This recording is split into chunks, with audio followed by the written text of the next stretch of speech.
में फैली, तब से ढेर सारे डेमी ह्यूमंस उनके साथ जुड़ना चाहते थे, सब इसी उम्मीद में कि वो भी रिबॉर्न के टैलेंटेड डेमी ह्यूमंस की तरह रईस बन जाए। वो बेहतर जिंदगी की तलाश में पेंडाई लैंड्स से निकले थे, लेकिन उन्हें क्या पता था कि पेंडाई लैंड्स में ही उनकी ड्रीम लाइफ उनका इंतजार कर रही थी। यंग मास्टर, आप आ गए। कौशल्या ने चैतन्य को देखा तो खुश होते हुए पूछ लिया। चैतन्य को बिल्डिंग की तरफ आते देख कौशल्या की खुशी का ठिकाना न रहा।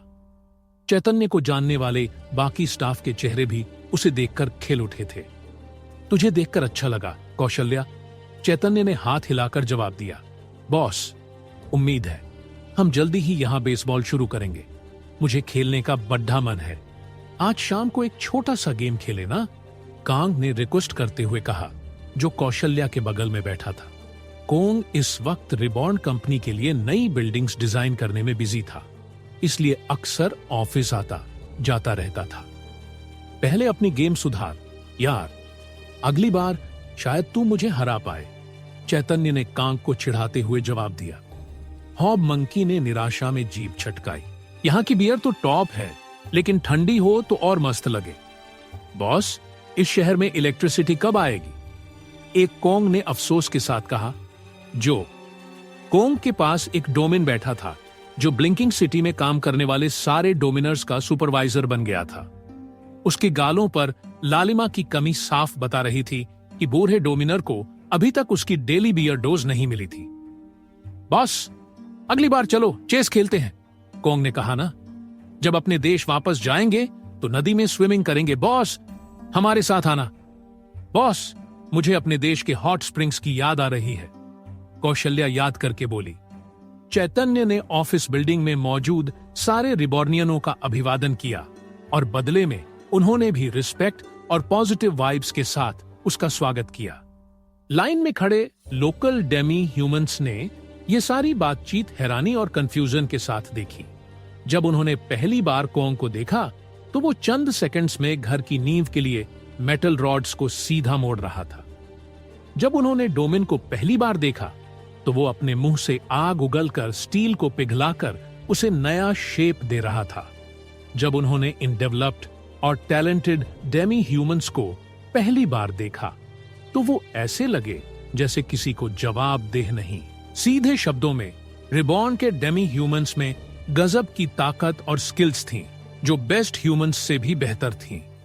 लेकिन फिर भी जब उनका सामना इस सुनहरे बालों वाले छोटे ह्यूमन किड से हुआ तो वो सब नेचुरली उसके प्रति अट्रैक्टेड हो गए और उसकी उम्र और स्पीसीज की परवाह किए बिना उसके साथ रिस्पेक्ट और केयरिंग तरीके से पेश आए। अरे, तुम लोग कैसा फील कर रहे हो?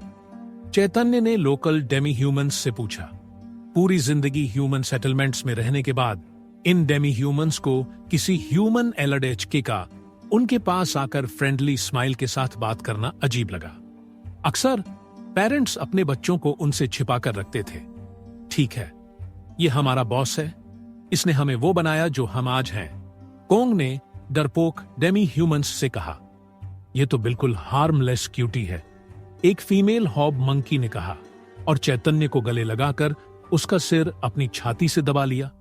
उनके भरोसेमंद शब्दों के बावजूद वो चैतन्य से हाथ मिलाने में हिचकिचा रहे थे। उन्हें डर था कि किसी ह्यूमन को छूने से वो मुसीबत में पड़ सकते हैं।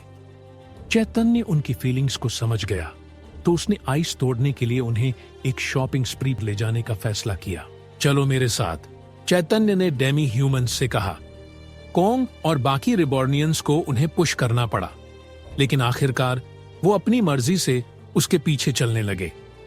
शहर के बीचों बीच होने की वजह से ये पूरा ब्लॉक एक्टिव मार्केट्स से भरा था, जहां ताजा प्रोड्यूस से लेकर मीट स्क्यूवर्स और कैंडी ट्रीट्स तक सब कुछ बिकता था। चैतन्य और डेमी ह्यूमंस का बड़ा ग्रुप अगली गली में पहुंचा, जहां भीड़ भाड़ वाला लाइवली मार्केट था। डेमी ह्यूमंस एक ग्रुप में सटकर खड़े थे। ह्यूमन टेरिटरी में घुसने के डर से अलग होने से डर रहे थे। वो यहां अक्सर नहीं आते थे क्योंकि ये जगह सिर्फ रईस ह्यूमंस के लिए थी और यहाँ की कीमतें उनकी जेब से बाहर थीं। फिर भी वो ललचाई नजरों से चिकन स्क्यूवर्स और कैंडी एप्पल्स को देख रहे थे।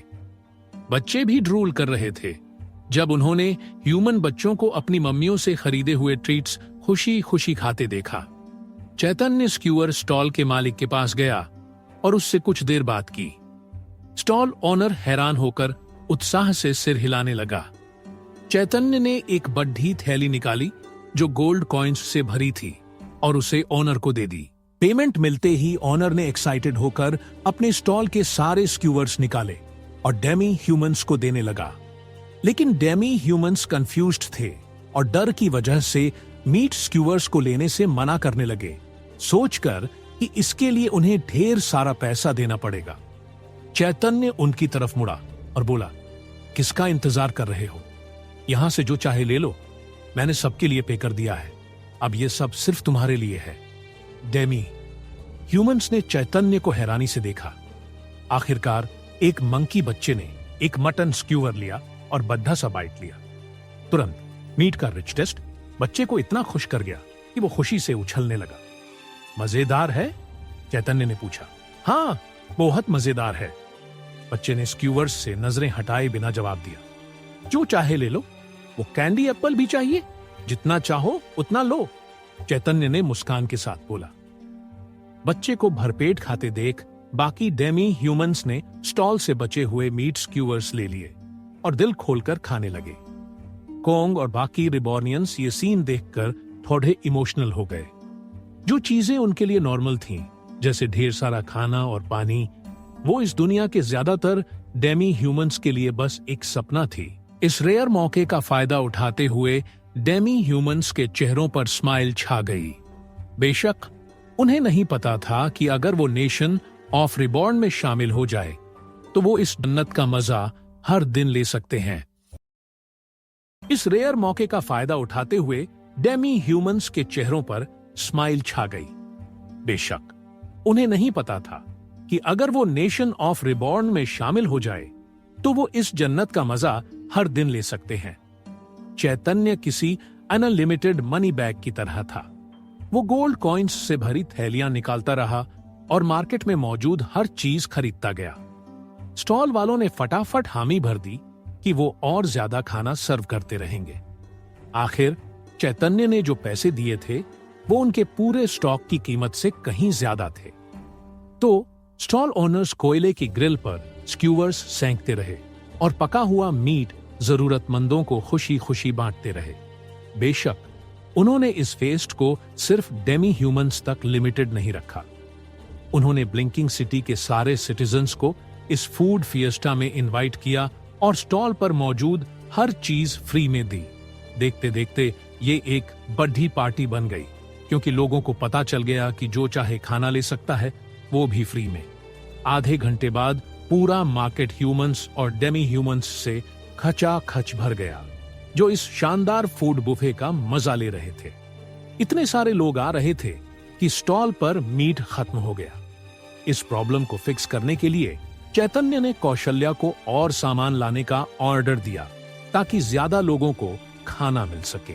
आखिरकार फूड सप्लाई चालू रखने के लिए चैतन्य को खुद स्क्यूअर्स ग्रिल करने पड़े, लेकिन ये सब वर्थ था। चैतन्य ने देखा कि ह्यूमन और डेमी ह्यूमन बच्चे बिना किसी भेदभाव के साथ साथ खाना खा रहे थे। जब किसी बच्चे के गाल सॉस से सौन गए तो सब हंस पड़े। एक येलो मंकी बच्चा अपनी पूंछ के सहारे खड़ा होकर स्टंट दिखा रहा था तो सब खुश हो गए। बच्चों की दोस्ती तब भी जारी रही जब चैतन्य ने स्पिनिंग टॉप नाम का एक नया वुडन टॉय निकाला। रिबॉर्नियंस ने अपनी मैजिक पावर्स यूज करके चंद सेकंड्स में वुडन ब्लॉक्स से कूल डिजाइन्स वाले लट्टू बना दिए। बच्चे तुरंत उस टॉय से फिदा हो गए और एक दूसरे के साथ खेलने लगे। इस बीच बड़ों ने भी मजे किए, क्योंकि रिबॉर्न कंपनी ने मार्केट में ठंडी ड्राफ्ट बियर की सप्लाई शुरू की। रिबॉर्नियंस ने ह्यूमंस को बियर पीने का सही तरीका सिखाया, साथ में स्टोरीज और गुड वाइब्स शेयर किए। डेमी ह्यूमंस भी इस फन में शामिल हुए और उन्हें पता चला कि ह्यूमंस उनके साथ भी वैसा ही बिहेव करते हैं जैसा बाकी ह्यूमंस के साथ। शायद ये पहला मौका था जब डेमी ह्यूमंस और ह्यूमंस बिना किसी दिखावे के खुलकर बात कर रहे थे और एक दूसरे की कंपनी एंजॉय कर रहे थे। जैसे जैसे ज्यादा लोग इस इम्प्रॉम्प्टू इवेंट के बारे में सुनने लगे, वो सोचने लगे कि आखिर ये सब शुरू कैसे हुआ। सबके सवालों का जवाब एक लड़के की तरफ था, जिसके सुनहरे बाल, दयालु आंखें और ऐसी स्माइल थी कि हर कोई उससे इंप्रेस हो जाता था। उस लड़के ने यहां सब कुछ पे किया। एक ने जवाब दिया, अरे ये कौन है, इतनी लग्जरी कैसे अफोर्ड कर सकता है।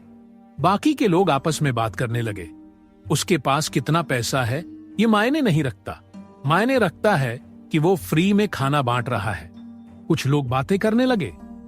न्यूज़पेपर जर्नलिस्ट्स ने तुरंत स्टॉल ओनर्स से पूछताछ की और जल्दी पता लगा लिया कि सब कुछ बिल्ट फैमिली के सबसे छोटे बेटे चैतन्य बिल्ट ने खरीदा और पे किया था। हालांकि सब जानते थे कि उसका परिवार गजब का रईस है। किसी ने नहीं सोचा था कि वो एक आम दिन में इतने पैसे यूं बांट देगा। लोगों ने यह भी नोटिस किया कि सारे स्पेशल और टैलेंटेड डेमी ह्यूमंस चैतन्य के साथ काफी क्लोज थे, जैसे उसका उनके साथ पर्सनल कनेक्शन हो। सुना है, एक अफवाह है, पता नहीं सच है या नहीं। क्या कहते हैं कि रिबॉर्न कंपनी का मालिक यही छोटा लडेरी डच का है। क्या वही रिबॉर्न जो फॉसेट्स और ऑटोमोबाइल कार्स बेचता है, जो कंपनी हर महीने लाखों लाखों गोल्ड कमाती है? वो कंपनी इस लडीडीएचके की है। लोग आपस में ना जाने कितनी बातें करने लगे। हालांकि चैतन्य ने कभी नहीं छिपाया कि वो रिबॉर्न का मालिक है, लेकिन उसने इसका प्रचार भी नहीं किया।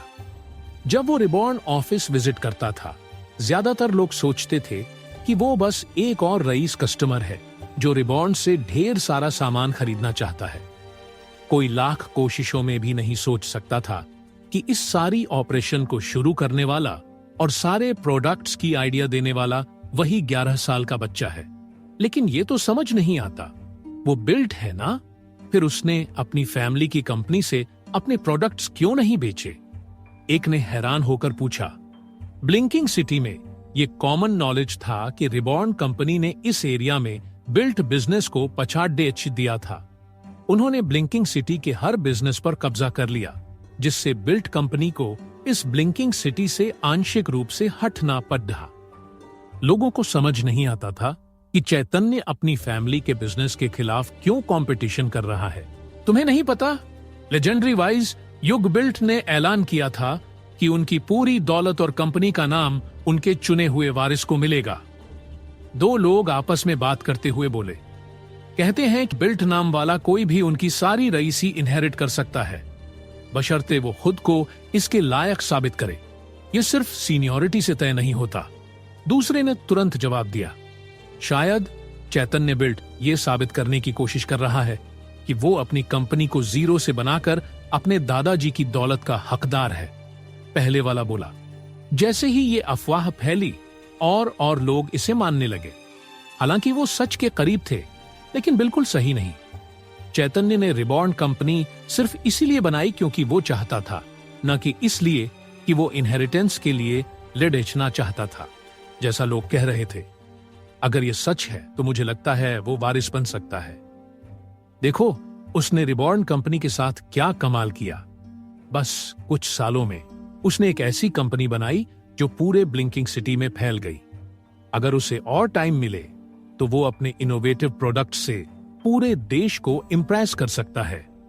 जर्नलिस्ट्स ने थॉडी और डिगिंग की और रिबॉर्न की सीईओ कौशल्या से तुरंत कंफर्मेशन मिल गया कि चैतन्य ही रिबॉर्न का असली मालिक है।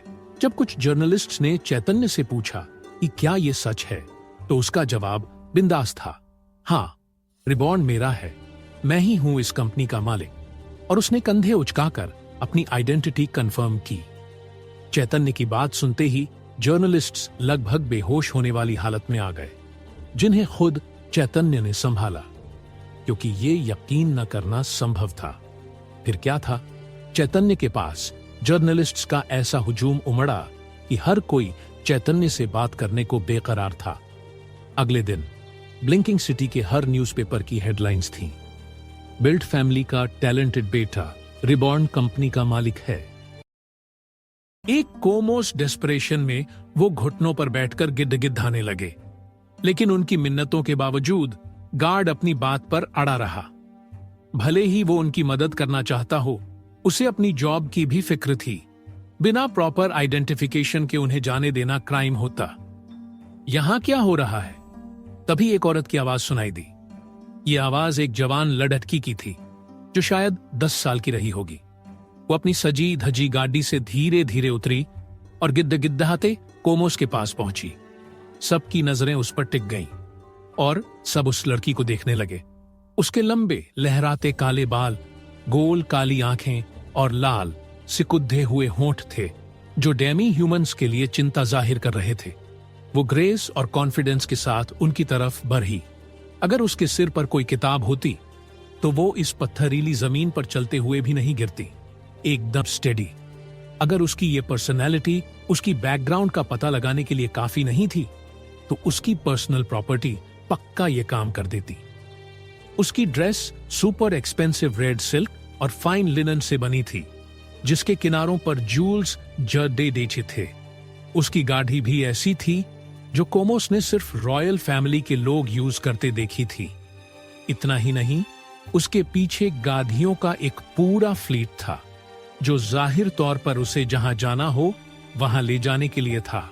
यंग मिस, हम यहां बस अपना काम कर रहे हैं। ये डेमी ह्यूमंस माउंटेन रेंज पार करना चाहते हैं, लेकिन उनके पास कोई आइडेंटिफिकेशन पेपर्स नहीं है। गार्ड ने थोड़ा रिस्पेक्ट के साथ कहा। उसने देख लिया था कि वो किसी रईस फैमिली से लग रही थी।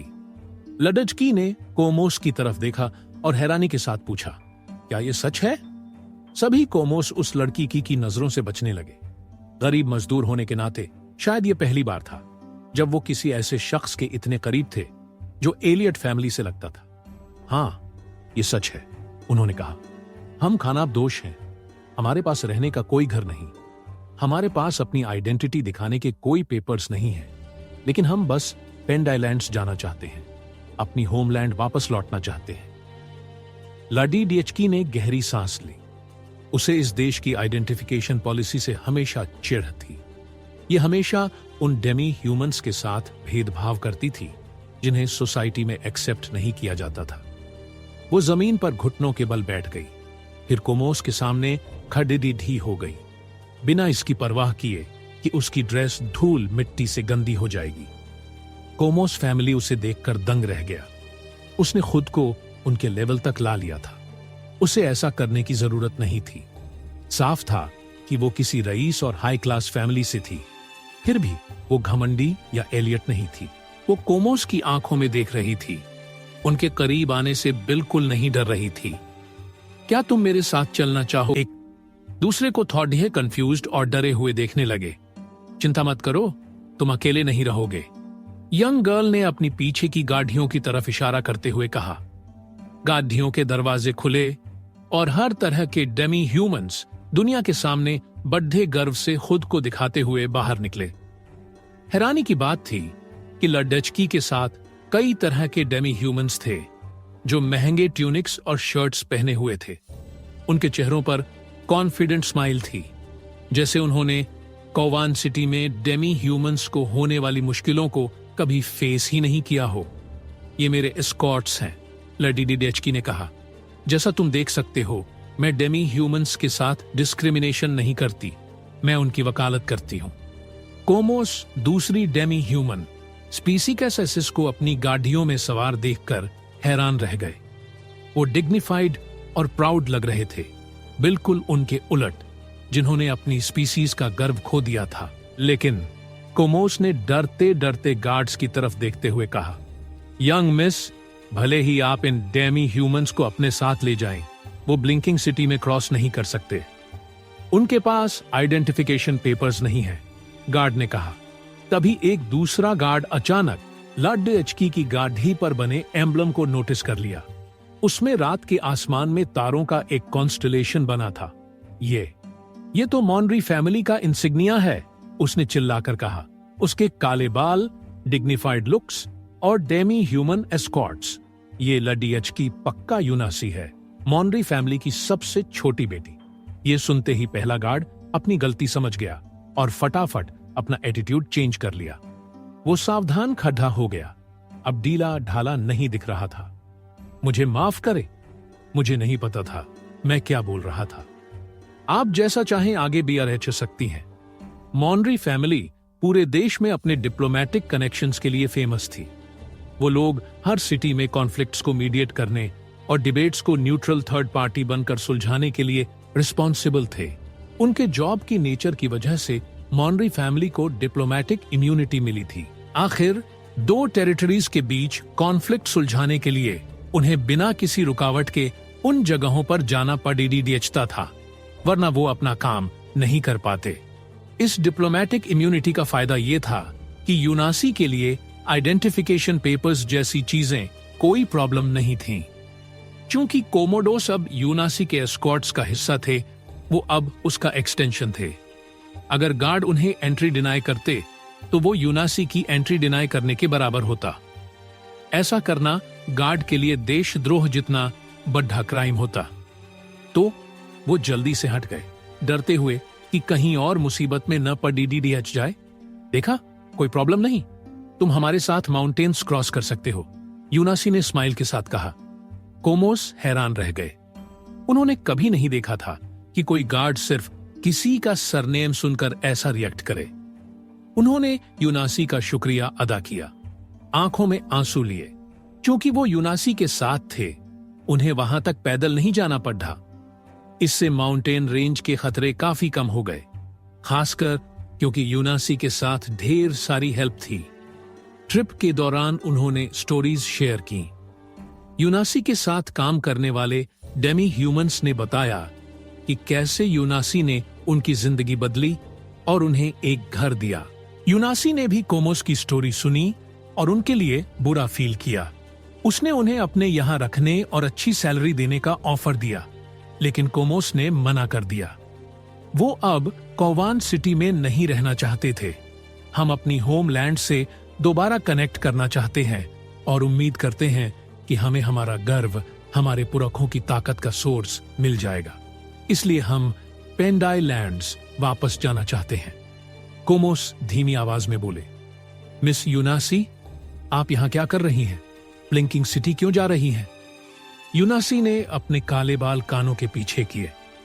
मैं यहां अपने मंगेतर को ढूंढने आई हूं, उस मुस्कुराकर कहा। उसका नाम चैतन्य है, चैतन्य बिल्ट।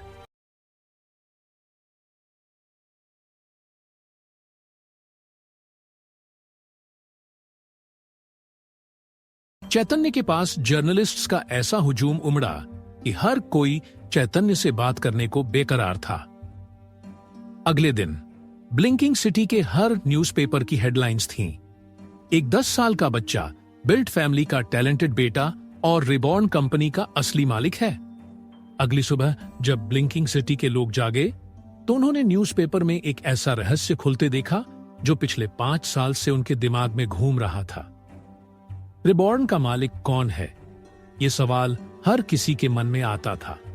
उस वक्त अफवाहें थीं कि ये कोई मैजिशियन, कोई साधु या शायद कोई विदेशी बिजनेस टाइकून ही रिबॉर्न कंपनी का मालिक है। लेकिन जैसे ही सबको चैतन्य के बारे में पता चला तो सब जान गए कि वो सारी अफवाहें गलत थीं। रिबॉर्न का असली मालिक चैतन्य बिल्ट था, जो सिर्फ 10 साल का था। इस खुलासे ने पूरे शहर में तहलका मचा दिया।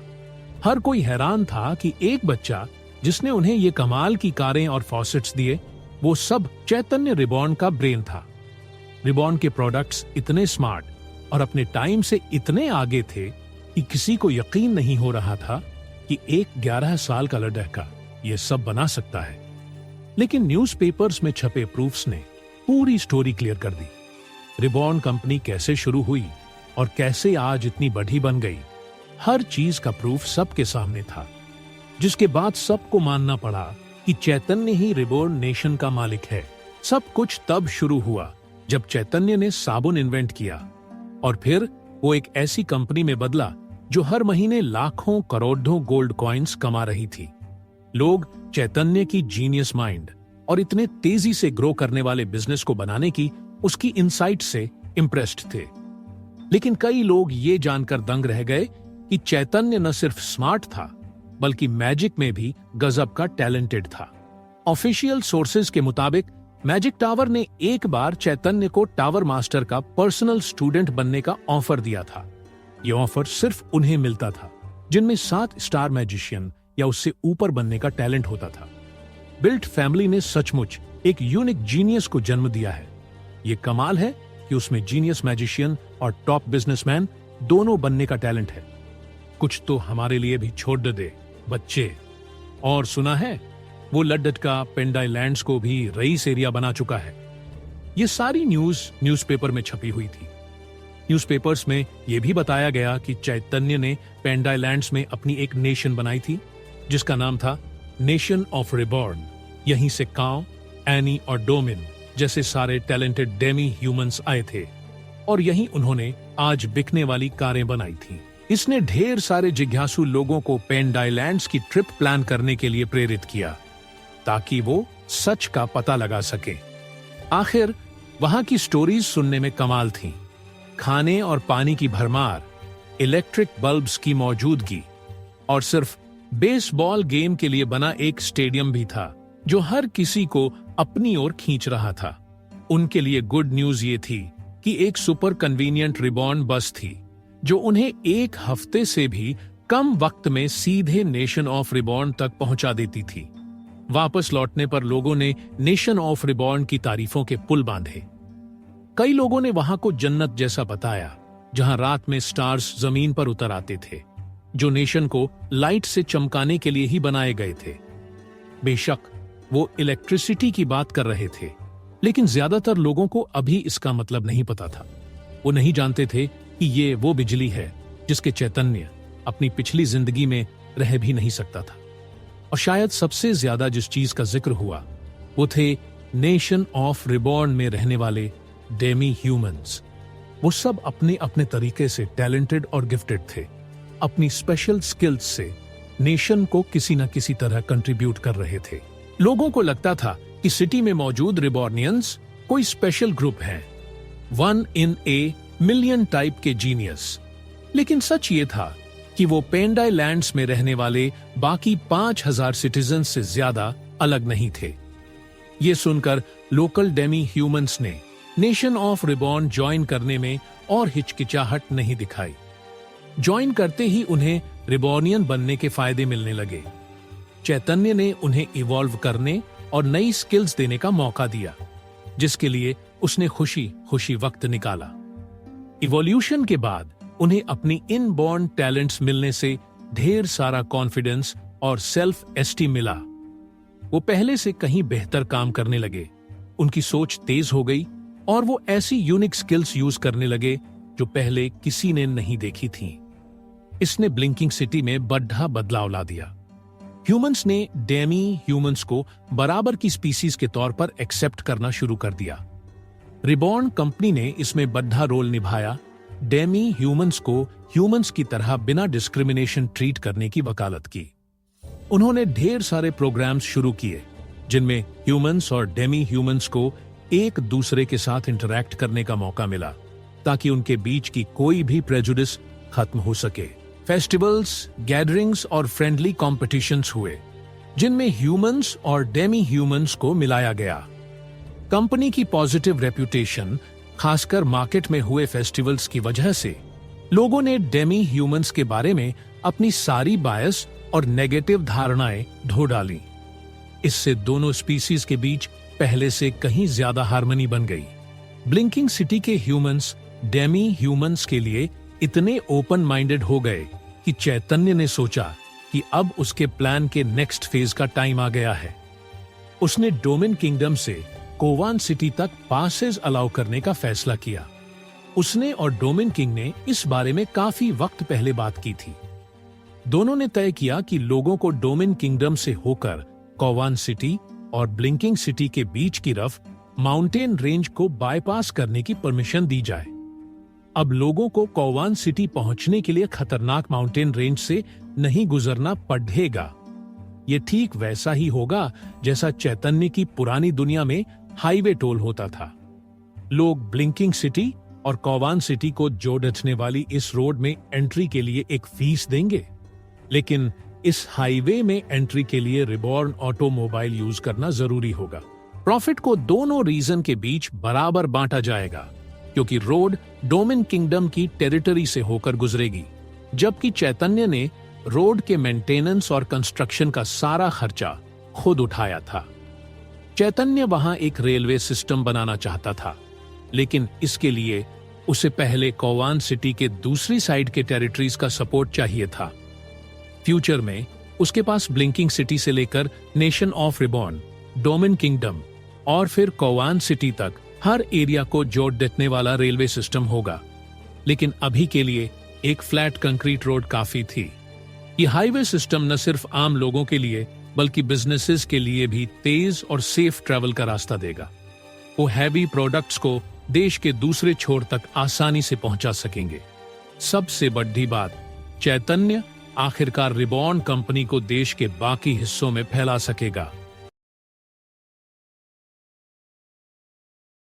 न सिर्फ आम लोगों के लिए बल्कि बिजनेसेस के लिए भी तेज और सेफ ट्रैवल का रास्ता देगा। वो हैवी प्रोडक्ट्स को देश के दूसरे छोर तक आसानी से पहुंचा सकेंगे। सबसे बड़ी बात, चैतन्य आखिरकार रिबॉर्न कंपनी को देश के बाकी हिस्सों में फैला सकेगा। दोनों रीजन को अलग करने वाली कुख्यात माउंटेन रेंज के ठीक पीछे डेमी ह्यूमंस का एक ग्रुप चट्टानों को निहार रहा था। ये डेमी ह्यूमंस 2 पैरों पर चलते थे। उनके पूरे शरीर पर सांप जैसे सख्त स्केल्स थे। उनके सिर ह्यूमंस से ज्यादा लिजर्ड जैसे दिखते थे। कोई बाल नहीं और खोपड़ी ज्यादातर बल्ब शेप्ड। इनकी स्पीसीज को कोमोस कहा जाता था। ये औसत से ज्यादा स्मार्ट थे और उनके अंगूठे ह्यूमंस की तरह ऑनपोजेबल थे, जिससे वो कैशियर, अटेंडेंट या क्लर्क जैसे आसान जॉब्स कर सकते थे। लेकिन बस इतना ही। वो डोमिन की तरह नहीं थे, जिनका अपना किंगडम था और जो क्राफ्टिंग में मास्टर थे। वो मैजिकल डोमिनर्स की तरह नहीं थे, जिनकी जादुई स्किल्स टैलेंटेड ह्यूमंस से भी बेहतर थीं। न ही वो ऑर्क्स जैसे थे, जिनके पास जबरदस्त फिजिकल स्ट्रेंथ थी। वो बस एवरेज थे, ठीक ठाक। वो ह्यूमंस की तरह थे जो मैजिक नहीं कर सकते थे, सिवाय इसके कि उन्हें सरवाइव करने के लिए ज्यादा केयर चाहिए थी।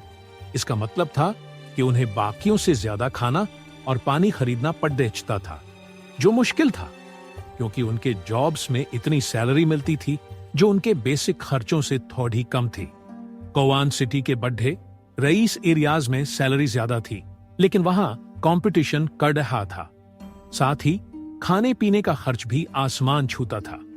तो आखिर में कोई फर्क नहीं पड़ता था। आखिरकार कोमोस का ये ग्रुप तंग आ चुका था। उन्होंने कोवान सिटी छोड़ देकर अपने पुरखों की जमीन पेंडाई लैंड्स वापस लौटने का फैसला किया। उनके साथी मजदूर, दोस्त, पड़ोसी और यहां तक कि दूसरे कोमोस भी उन्हें रोकने की कोशिश कर रहे थे।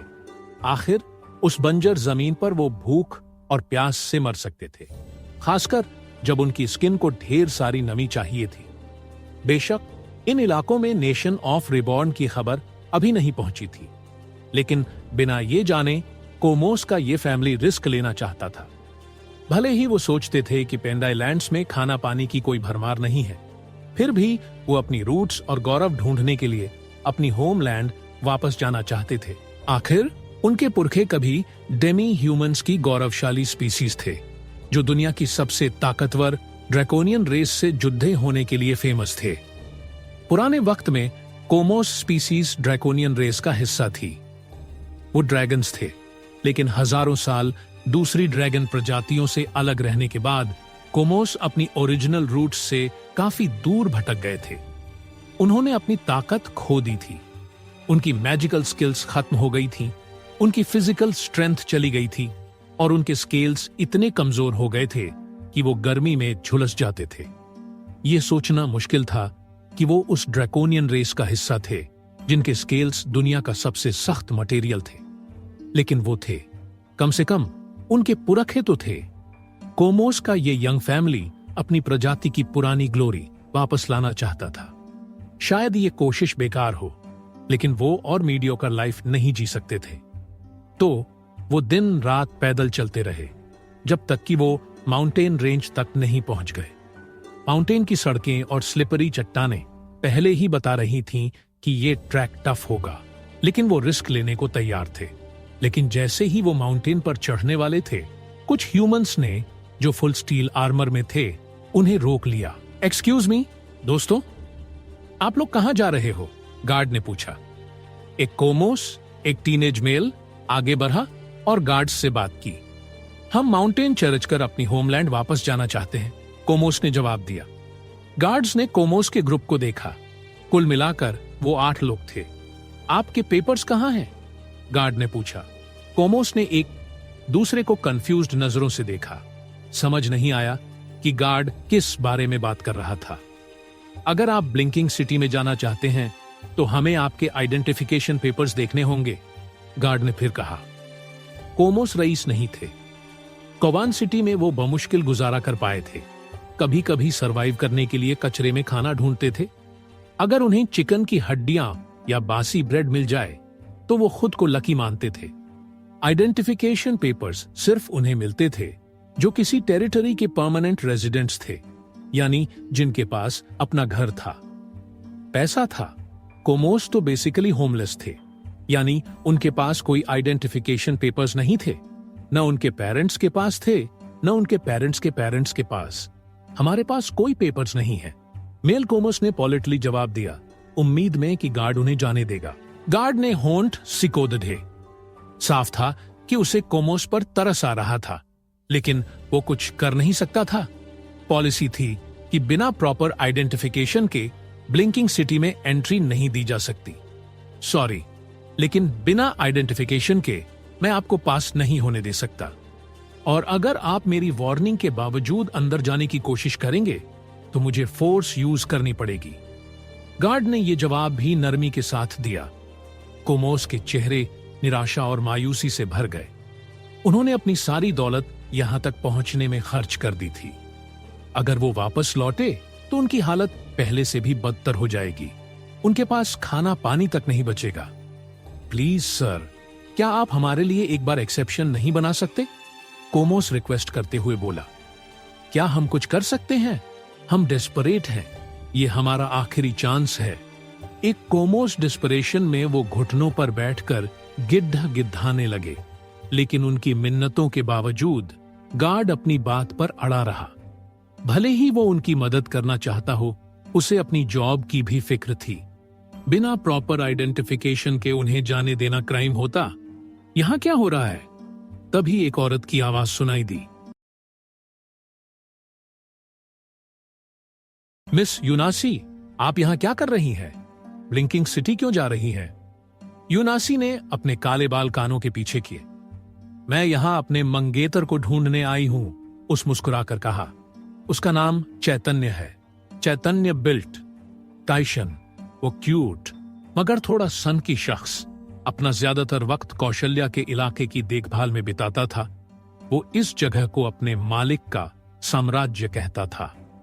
कोई मेरी नजरों से नहीं बच सकता। टाइशन ने एक पेड़ की टहनी पर खड़े होकर ब्लिंकिंग सिटी की पहाड़ी चोटियों को निहारते हुए कहा, मैं हवा जितना तेज और उतना ही अदृश्य हूं। मैं अपने गुरु के आदेशों को सूरज की रोशनी से भी दूर तक ले जाऊंगा। टाइशन ने ड्रामा करने वाले अंदाज में कहा। सर टाइशन, क्या हमारा काम अब खत्म हुआ? उसके नीचे कुछ रिबॉर्नियन थे जिन्हें टाइशन के वफादार साए बनने का जिम्मा सौंपा गया था। चैतन्य ने उन्हें टाइशन के पीछे पीछे घूमने और यह सुनिश्चित करने का ऑर्डर दिया था कि टाइशन कोई गड़बड़ न करे। टाइशन के बड़े बड़े दावों और गंभीर बातों के बावजूद रिबॉर्नियन उसे सीरियसली नहीं लेते थे। मिसाल के तौर पर टाइशन अचानक जमीन पर गिरा और एक मासूम सी गिलहरी की तरफ बढ़ा जो अपनी मां से झांक रही थी। तू यहां क्या कर रही है? हमारे इलाके में घुसपैठ करने की कोशिश? हां, फटाफट बता। टाइशन उस गिलहरी को पकड़कर चिल्लाया। गिलहरी की चीख निकली। जाहिर है वो एक आम गिलहरी थी जो टाइशन के बैंगनी शरीर को अचानक हवा से नीचे गिरते देख डर गई थी। डर के मारे उसने टाइशन के लिए एक छोटा सा गिफ्ट छोड़ दिया। तू तो बस एक गिलहरी निकली। मैं तो पहले ही जानता था, बस तेरा टेस्ट ले रहा था। टाइशन ने गिलहरी को वापस छोड़ते हुए मात में जाने दिया और कहा। सांत्वना के लिए उसने छोटे से जीव को एक बलूत का फल गिफ्ट किया।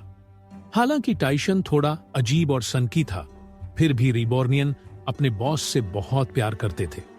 उसकी हरकतों के बावजूद उसकी काइंडनेस इतनी थी कि उसके ख्याली निंजा ड्रामे को ढक लेती थी। लेकिन इसका मतलब ये नहीं था कि वो उसके काल्पनिक निंजा क्लब में शामिल होना चाहते थे। चलो दोस्तों, लकड़ी के लट्ठों पर शुरिकेन प्रैक्टिस करते हैं और पानी पर दौड़ने की ट्रेनिंग लेते हैं। तुम लोग अभी भी नॉर्मल इंसानों की तरह दौड़ते हो। अब से हाथ पीठ पर बांधकर दौड़ो, टाइशन ने अपने पास खड़े रिबोर्नियनों से कहा। रिबोर्नियनों ने ठंडी सांस भरी और बोले, सर टाइशन, शायद हमें अब वापस चलना चाहिए। लेकिन इससे पहले कि वो कुछ और कह पाते, टाइशन ने हाथ उठाकर उन्हें चुप करा दिया। ये क्या? मुझे कुछ आता हुआ महसूस हो रहा है, टाइशन धीरे से बोला। शायद कोवान एरिया से आए फेरी वाले हों, उसके साथियों ने कहा। बॉस ने ऑर्डर दिया है कि उनके आने पर उन्हें डिस्टर्ब न करें। नॉनसेंस, टाइशन चिल्लाया। कौन जानता है, शायद उनमें निंजा बनने का टैलेंट हो सकता है किसी में 9 पूंछ वाला मॉन्स्टर भी छिपा हो। मुझे उनसे मिलना ही है, टाइशन आगे बढ़ते हुए बोला। टाइशन के साथी उसे रोक पाते, उससे पहले वो बैंगनी स्लाइम अचानक साए की तरह जमीन में गायब हो गया और एक शानदार सजी धजी गाड़ी के सामने प्रकट हो गया। निंजा होने का गर्व करने के बावजूद टाइशन ने अपनी मौजूदगी छिपाने की कोई कोशिश नहीं की।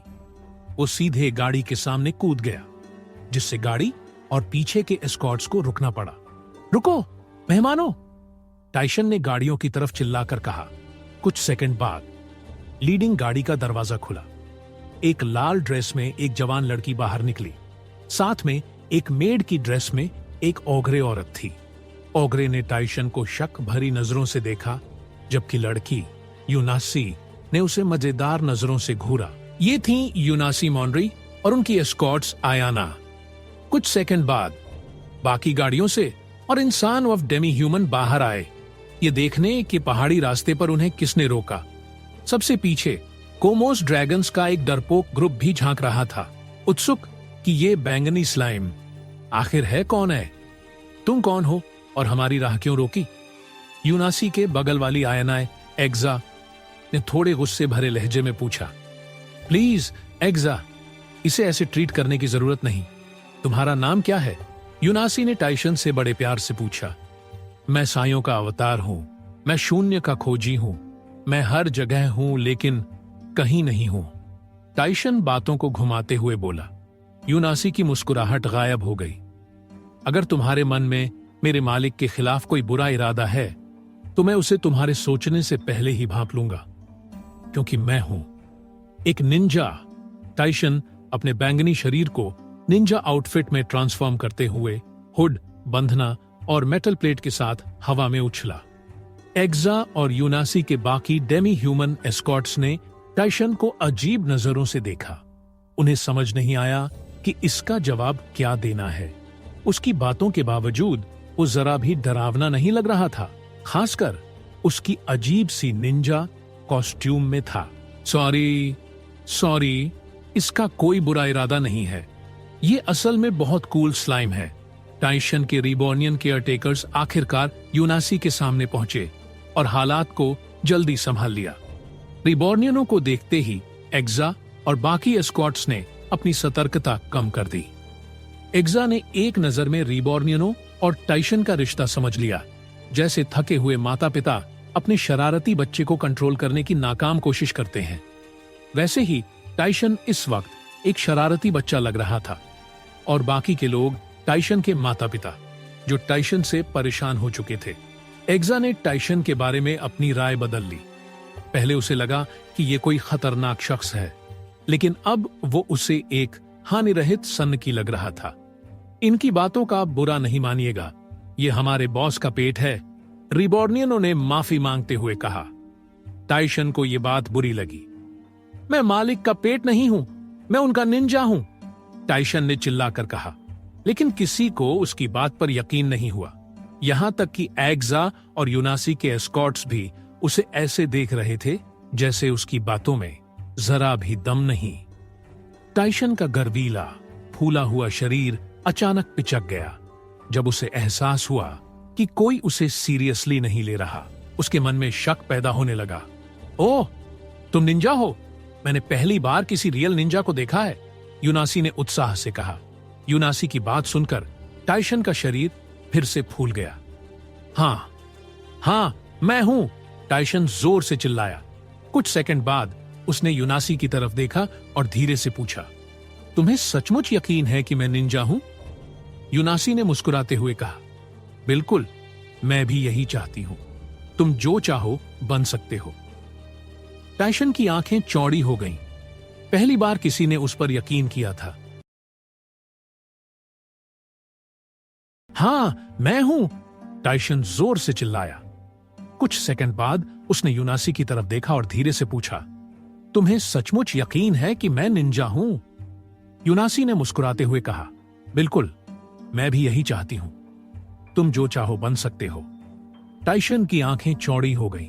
पहली बार किसी ने उस पर यकीन किया था।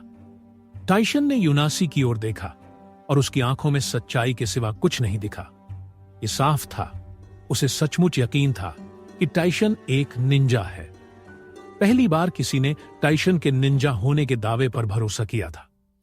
ज्यादातर लोग तो उसकी बातें समझते भी नहीं थे, और अगर समझते भी तो उसे एक बच्चे की तरह ट्रीट करते जो बेधड़क फैंटेसी कहानी बुन रहा हो। अगर तुम निंजा हो तो क्या तुम पानी पर दौड़ सकते हो? क्या तुम खुद को लकड़ी के लट्ठे में बदल सकते हो? यूनासी ने कुछ देर सोचकर उत्सुक आंखों से पूछा। हां, बिल्कुल कर सकता हूं, टाइशन ने जोश में चिल्लाया। और सिर्फ यही नहीं, मैं अपनी रहस्यमयी आंख से दुश्मनों को भ्रम में डाल सकता हूं। वाह, यूनासी ने धीरे से ताली बजाते हुए कहा। इस बीच रीबॉर्नियन और यहां तक कि यूनासी की पर्सनल मेड एग्जा और आयना भी हैरान थीं कि यूनासी इस स्लाइम की फैंटेसी के साथ इतनी आसानी से बह रही थी। रीबॉर्नियन और डेमी ह्यूमंस टाइशन की बातों को बस एक ड्रामा समझते थे, लेकिन यूनासी ने उसे सच मान लिया था। मुझे और बताओ अपने बारे में, जैसे कि तुम क्या कर सकते हो, तुम्हारी पावर क्या क्या है, यूनासी ने उत्साह से कहा। टाइशन यूनासी की गोद में कूद पड़ा और अपनी सारी ट्रिक्स और दुनिया को जीतने की अपनी ख्वाहिशें बताने लगा, ठीक वैसे ही जैसे कोई बच्चा अपने टीचर को बताता है कि वो बड़ा होकर क्या बनेगा। इसके लिए सॉरी, क्योंकि हम टाइशन की हरकतों को बर्दाश्त करने के अलावा और कुछ नहीं कर सकते। रिबॉर्नियन ने हॉब मंकीज से माफी मांगते हुए कहा, अरे कोई बात नहीं, हमारी यंग मिस को डेमी ह्यूमंस बहुत पसंद है। ये पहली बार नहीं है जब वो रास्ते से कोई क्यूट सा पेट उठा लाई हो। नो ऑफेंस, एग्जा ने यूनासी को प्यार भरी नजरों से देखते हुए कहा। रिबॉर्नियनों को बुरा नहीं लगा, आखिर वो भी कभी कभी टाइशन को रास्ते का क्यूट पेट कहते थे।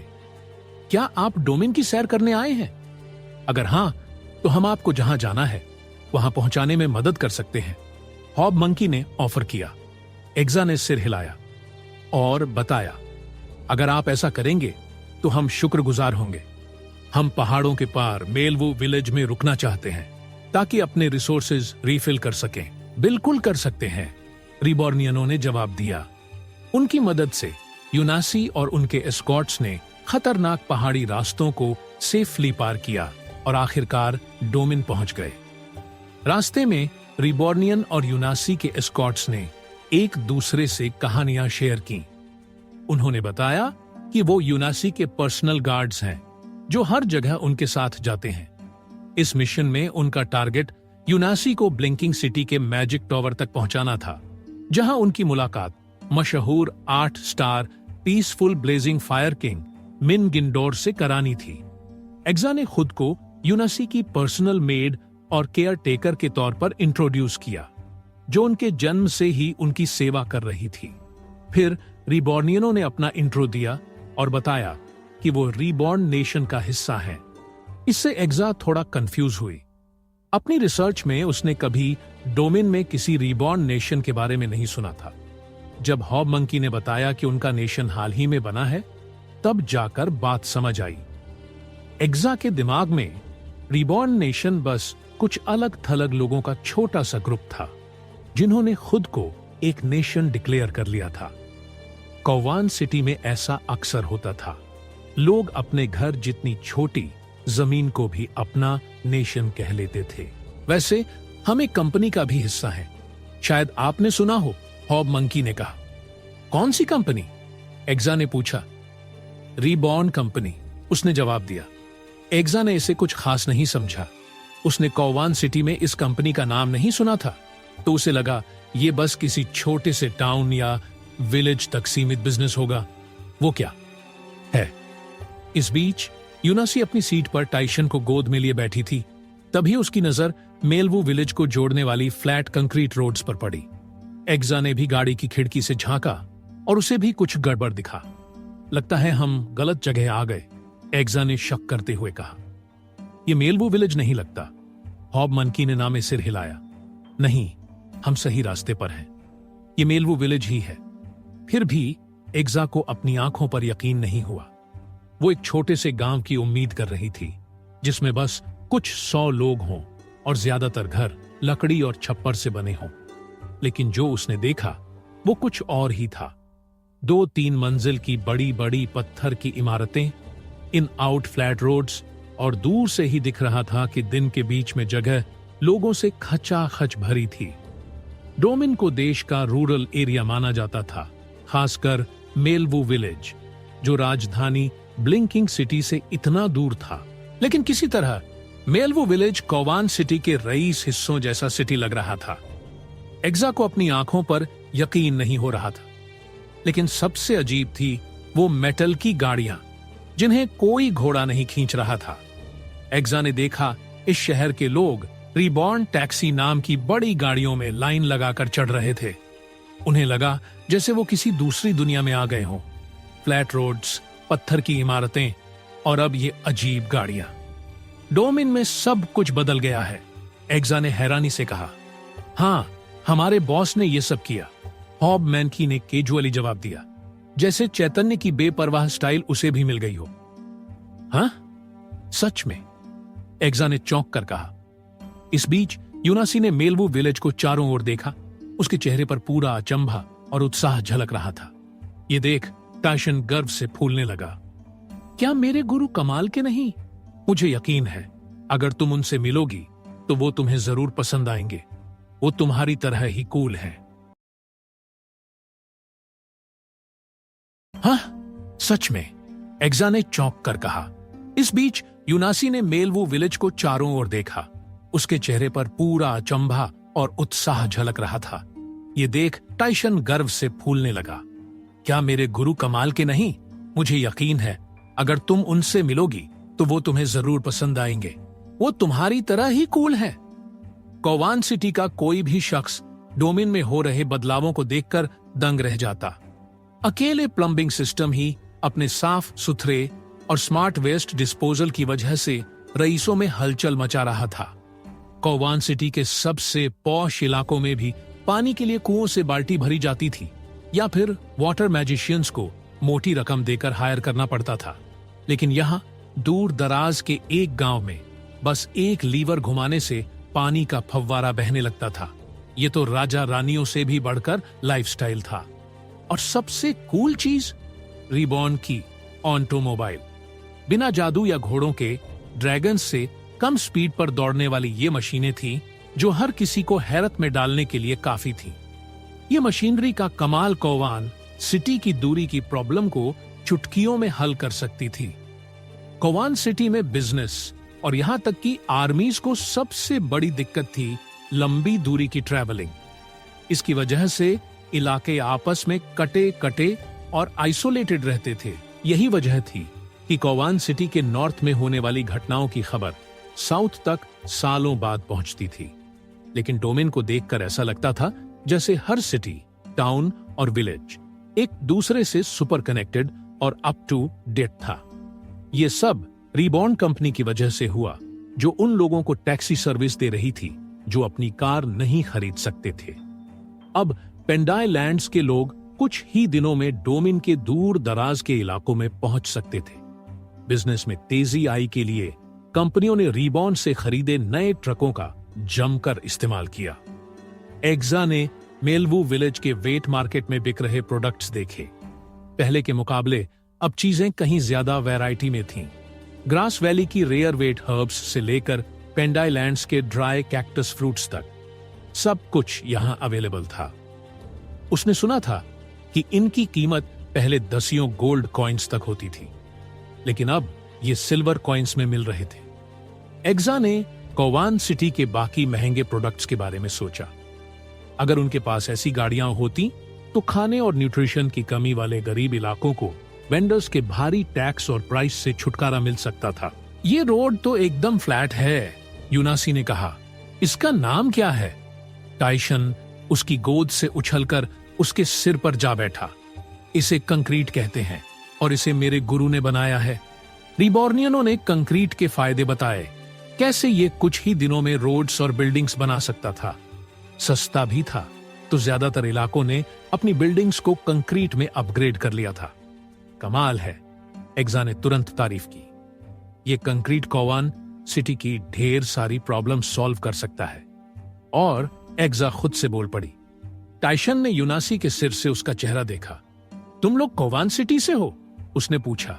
हाँ, मैं वहीं पैदा हुई, यूनासी ने जवाब दिया। तुम्हें उन खतरनाक पहाड़ी रास्तों से नहीं आना चाहिए था। क्या तुम्हें नहीं पता कि पिछले साल एक बड़ा भूकंप आया था?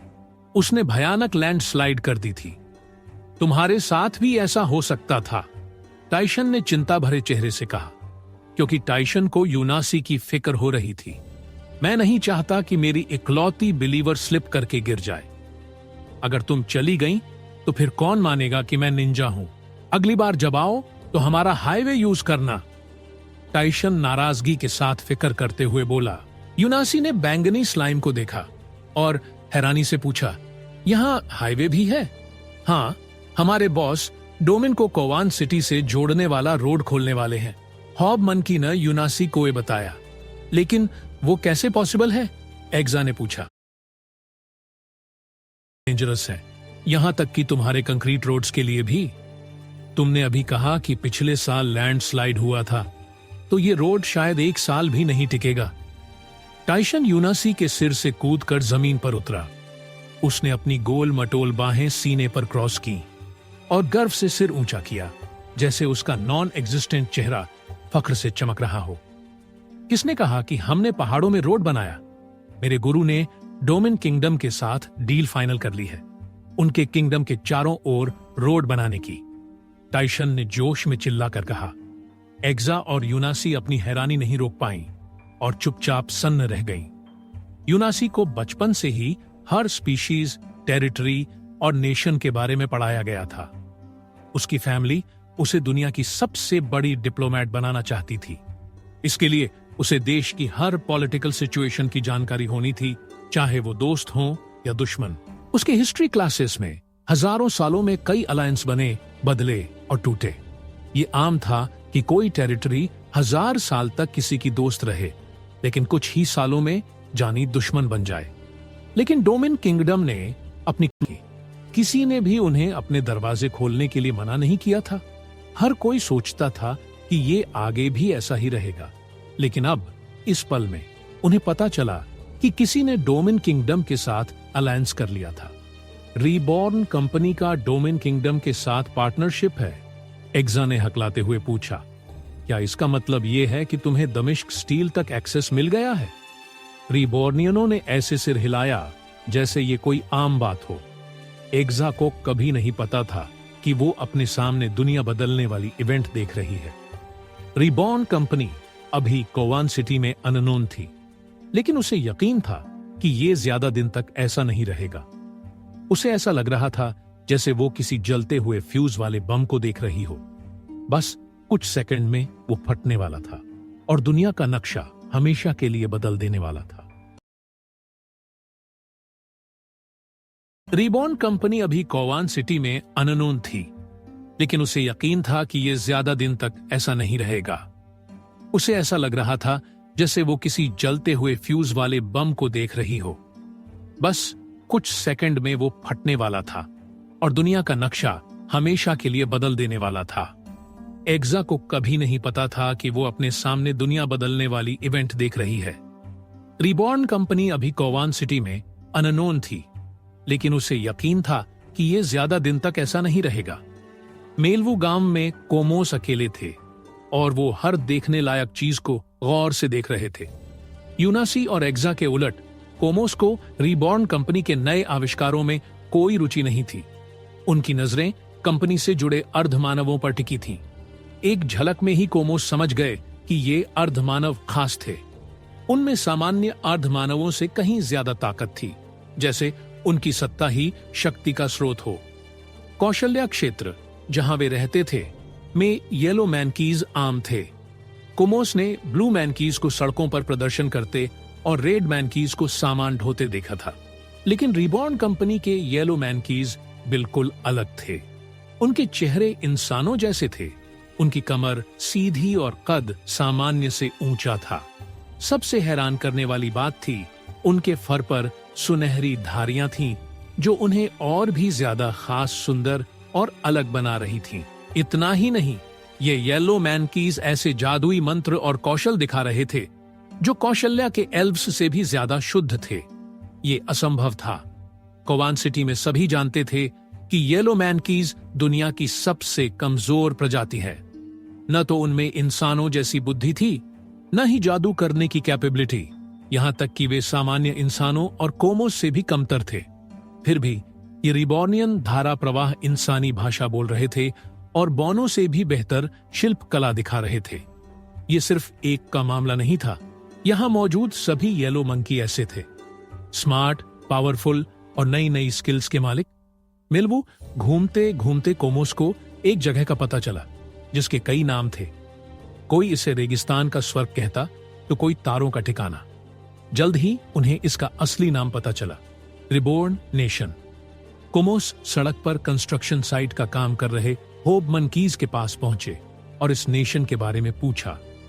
होप मंकीज ने प्राउड फील करने वाली मुस्कान के साथ उत्साह से जवाब दिया और पेंडाई लैंड्स में अपने राष्ट्र की खूबियां बताई। होप मंकीज इतने जोश में थे कि उनके शब्द आपस में उलझ रहे थे। कैजुअल डेट बस एक क्लिक दूर।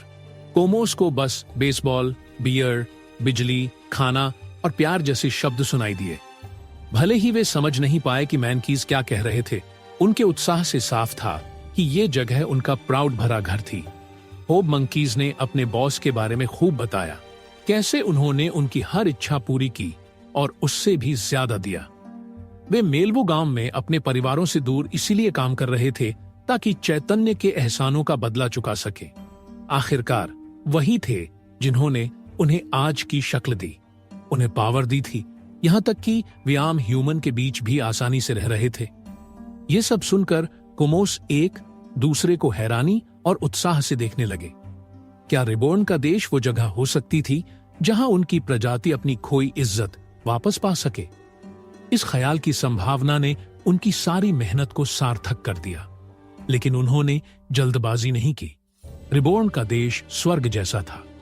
अगर वे वहां शामिल होना चाहते थे तो मेहनत करनी पड़ेगी, चाहे कीमत कुछ भी हो। हम आपके नेशन के नागरिक बनना चाहते हैं, एक युवा कोमोस ने कहा। हम कुछ भी करने को तैयार हैं, दूसरे ने तुरंत कहा। होप मंकीज ने चौड़ी मुस्कान दी और प्यार से बोला, बिल्कुल, आप शामिल हो सकते हैं। पेंडाई लैंड्स जाने वाली बस है, उसे ले लो। कोमोस हैरान हुआ और फिर उसने और शर्तों की उम्मीद में पूछा, बस में चढ़ जाओ।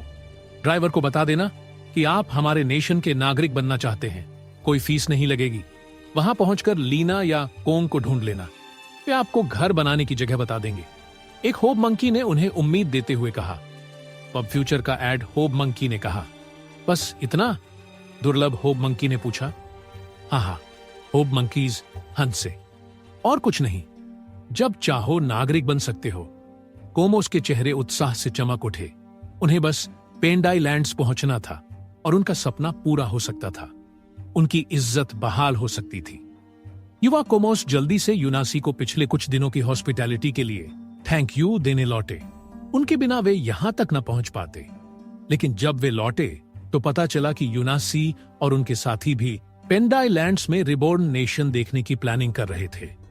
रिबॉर्न कंपनी की कुछ ही सालों में की गई उपलब्धियां सुनकर यूनासी और उनके साथियों को खुद रिबॉर्न नेशन देखने की इच्छा हुई।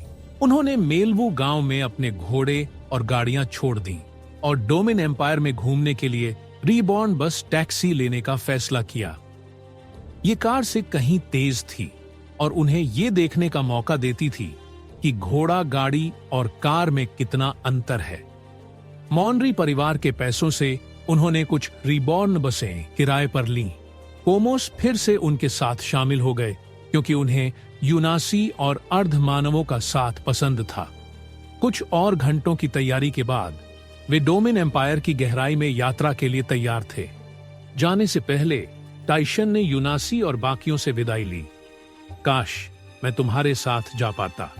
मुझे यहाँ एक मिशन पूरा करना है। मेरा निंजा कोट मुझे जिम्मेदारियों से भागने की इजाजत नहीं देता। टाइशन ने दीवार से पीठ टिकाकर एक तड़पते जानवर की तरह उदास होकर कहा। यूनासी ने बस की खिड़की से झांककर टाइशन को देखा और मुंह बनाया। कितना बुरा है कि तुम्हारा पहले से ही एक मास्टर है। काश मैं तुम्हारी बॉस होती। यूनासी ने निराश होकर होंठ भींचते हुए कहा। फिक्र मत करो, मेरे मास्टर के साथ एक और आधिकारिक रिश्ते के जरिए तुम भी मेरी मास्टर बन सकती हो। मैं इस पर काम करूंगा। टाइशन ने खुद ही फुसफुसाया। हम कुछ कहा? यूनासी ने पूछा। नहीं मैडम, शायद हवा का शोर था। आपको भ्रम हुआ है। टाइशन ने घबराई हंसी के साथ जवाब दिया।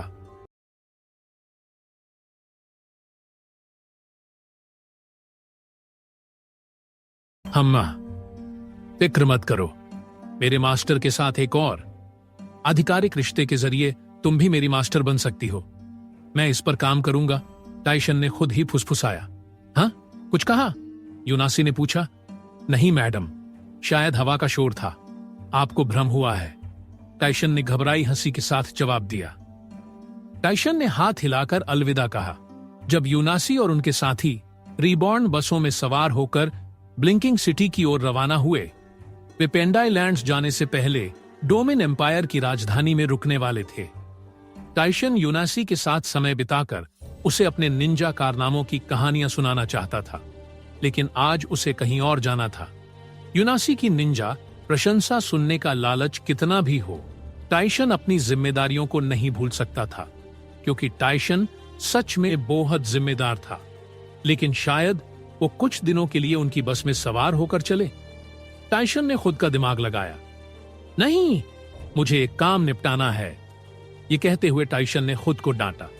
उसने मेलवू गांव का जायजा लिया। स्थानीय लोग अपने कामों में बिजी थे, वो भी उसकी मौजूदगी को पूरी तरह नजरअंदाज करते हुए, बिल्कुल एक सच्चे निंजा की तरह। जब उसे यकीन हो गया कि कोई उसे नहीं देख रहा, तो टाइशन एक घर की छाया में समा गया और पूरी तरह गायब हो गया। फिर एकदम अलग जगह पर प्रकट हुआ। इस नई जगह पर चारों ओर अंधेरा था, सिवाय एक धुंधली रोशनी की किरण के, जो कमरे के उस कोने को हल्का सा उजागर कर रही थी जहां एक शख्स कुर्सी पर आराम से बैठा था। वो शख्स पूरी तरह रिलैक्स लग रहा था। जैसे ही टाइशन छाया से बाहर आया, वो शख्स रिलैक्स होकर चाय की चुस्कियां ले रहा था, मानो उसे निंजा स्लाइम के आने की उम्मीद हो। टाइशन, हमारी मुलाकातें तो 2 दिन बाद होनी थी। कोई जरूरी खबर? उस शख्स ने हल्की बोरियत भरी आवाज में पूछा। हाँ, मेरे पास शेयर करने को कुछ जबरदस्त बात है। टाइशन ने उस शख्स की ओर झुकते हुए जवाब दिया। अच्छा, क्या है? मुझे इस बोरियत से बचाओ, उस शख्स ने उम्मीद भरी आवाज में कहा। टाइशन करीब आया। मैं डोमिन एम्पायर की लाइंस पर नजर रख रहा था, हर चीज पर निगाह रखते हुए बिल्कुल चौकन्ना था कि तभी मेरी नजर एक गिलहरी पर पड़ दी जो मेरे सामने से गुजरी। मैंने उसे दुश्मन समझकर पीछा किया, लेकिन गलती हो गई। टाइशन, मुद्दे की बात, उस शख्स ने टोकते हुए कहा। टाइशन की भटकने की आदत से तंग आ चुका था। ठीक है, टाइशन ने जवाब दिया। खैर, फिर हम कौवान सिटी से आए कुछ लोगों से मिले। संक्षेप में कहूं तो मुझे वो मिल गई। मुझे अपने मास्टर के लिए परफेक्ट जोड़ी मिल गई। टाइशन ने बड़ी सी स्माइल के साथ जवाब दिया। कोने में बैठा शख्स कुछ सेकंड के लिए खामोश रहा, फिर वो आगे झुका और रोशनी की किरण आखिरकार उसके चेहरे पर पड़ी। उसकी चमकदार नीली आंखें चैतन्य की आंखों की याद दिलाती थीं। वो थी लिया बेल्ट। लगता था वही टाइशन के उस छोटे से क्लब की हिस्सा थी। जिसे वो बनाने की कोशिश कर रहा था। चूंकि वो चैतन्य की मां थी, वो चैतन्य क्लब की अध्यक्ष थी और टाइशन छायाओं में उनका सेवक था। आमतौर पर उनकी मुलाकातों में टाइशन लिया बिल्ट को चैतन्य की रोजमर्रा की गतिविधियों, जैसे वो नाश्ते, दोपहर और रात के खाने में क्या खाता है और किसके साथ वक्त बिताता है, इस सब के बारे में बताता था। लेकिन जैसे जैसे चैतन्य का कारोबार डोमिन एम्पायर और शायद उससे भी आगे फैल रहा था, टाइशन और लिया बिल्ट को लगने लगा कि उन्हें क्लब को छाया में संभालने के लिए और मेंबर चाहिए। उनके पास कई और मेंबर थे, रिबॉर्नियन, जो टाइशन जैसे निंजा बनने की काबिलियत रखते थे, लेकिन वे सिर्फ सतही मेंबर थे। उन्हें अभी भी क्लब में कुछ बढ़े अधिकारी चाहिए थे। अब तक कोई कैपेबल उम्मीदवार नहीं मिला था, लेकिन टाइशन को लगता था कि यूनिसी मॉनरी में उसे परफेक्ट उम्मीदवार मिल गया था। हालांकि टाइशन का यूनिसी को चैतन्य की जोड़ी बनाने का मकसद पूरी तरह स्वार्थी था। वो चाहता था कि यूनासी उसे हमेशा सहलाए।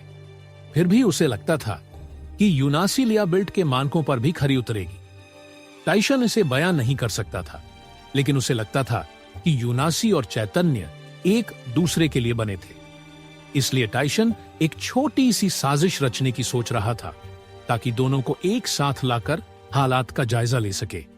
लेकिन अगर लिया बिल्ट ने यूनासी को अयोग्य ठहरा दिया तो यह सब बेकार था। तुम्हें ऐसा लगता है? दिलचस्प। और बताओ, लिया बिल्ट ने रहस्यमयी मुस्कान के साथ कहा। इस बीच अपनी पत्नी की साजिश से बेखबर संकेत बिल्ट अपने बेटे द्वारा तोहफे में दी गई निजी कार से ब्लिंकिंग सिटी के मैजिक टावर पहुंचे। टावर में घुसते ही पहली मंजिल पर काम कर रहे मैजिशियन और विजार्ड्स ने उन्हें फ्रेंडली मुस्कान के साथ ग्रीट किया, जिसका संकेत बिल्ट ने भी मुस्कान के साथ जवाब दिया। ये हफ्ते में उनकी पहली टावर यात्रा नहीं थी। जब से संकेत बिल्ट ने डोमिन एम्पायर में बिल्ट कारोबार का प्रबंधन छोड़ दिया था, वो बेरोजगार और बोरियत से भरा हुआ था। शुक्र था कि वो अकेला नहीं था। उन्हें मिन गिंडोर, डोमिन एम्पायर के 8 स्टार टावर मास्टर में एक दोस्त मिल गया था। चैतन्य अपने बिजनेस और नेशन के प्रबंधन में इतना व्यस्त था कि टावर मास्टर को कोई कुशल ओपोनेंट नहीं मिल रहा था। पता चला कि संकेत बिल्ट शतरंज में काफी हुनरमंद था, तो दोनों अक्सर समय बिताने के लिए शतरंज खेलते थे। वे मैजिक टावर में बियर की चुस्कियां लेते और दोस्ताना मुकाबलों में अपनी कला निखारते थे। अरे मेरे दोस्त, मिन ने संकेत बिल्ट का स्वागत किया। क्या हम मेरी कुछ शुरुआती चालों की प्रैक्टिस कर सकते हैं? मैं नहीं चाहता कि हमारे कंपटीशन में युवा खिलाड़ी मुझे हरा दे। संकेत बिल्ट अभी मिन के कमरे में पहुंचा था और शतरंज की बिसात पहले ही सजा दी गई थी। बिल्कुल, संकेत बिल्ट ने जवाब दिया, लेकिन हमें स्टॉप वॉच इस्तेमाल करनी होगी। मुझे खेल के दौरान तेज सोचने की प्रैक्टिस करनी है। दोनों ने जोश और उत्साह के साथ खेल शुरू किया, लेकिन तभी मिन को एक मैजिक की अपॉलोजेटिक आवाज सुनाई दी। टावर मास्टर, बीच में टोकने के लिए माफी। कोई आपसे मिलने आया है। उसका नाम यूनासी है।